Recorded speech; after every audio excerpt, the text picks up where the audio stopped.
Good afternoon. I want to start off mourning the 50 lives that were lost over the last 24 hours. And I know everyone understands that these 50 people represent mothers and fathers and spouses, maybe fiancés, grandparents, friends, co-workers. So for all the families and communities who will be significantly affected by the loss of this loved one, we pay our respects as a state to the families and communities.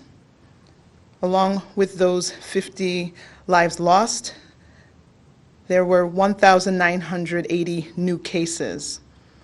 That brings our total fatalities for the state to 1,983, and our total cases in the state to 45,008. Could you repeat that number? Sorry.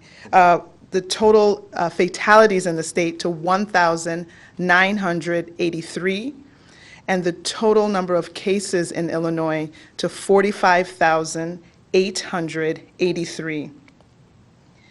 So in Illinois, 227,628 tests for COVID-19 have been run, with 12,676 being performed over the last 24 hours.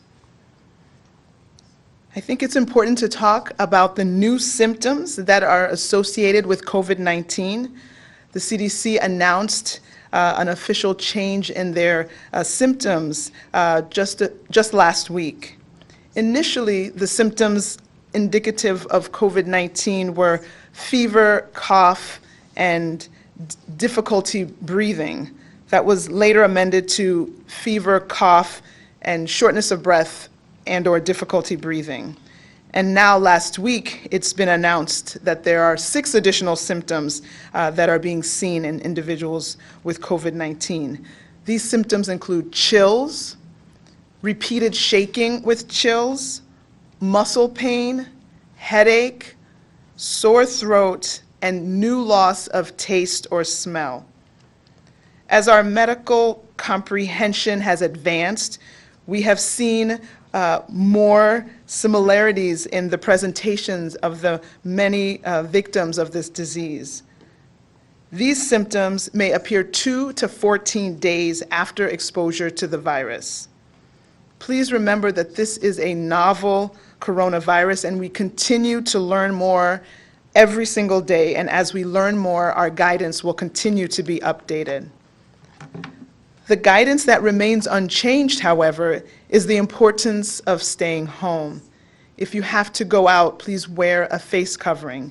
Keep 6 feet between you and others, and wash your hands constantly. I know we're growing weary of hearing this, but there are still people out there who are not taking this pandemic seriously and are not following this guidance.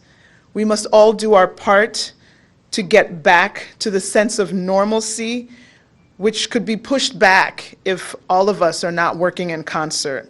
Let's please stay safe, let's be healthy, let's stay at home. Thank you.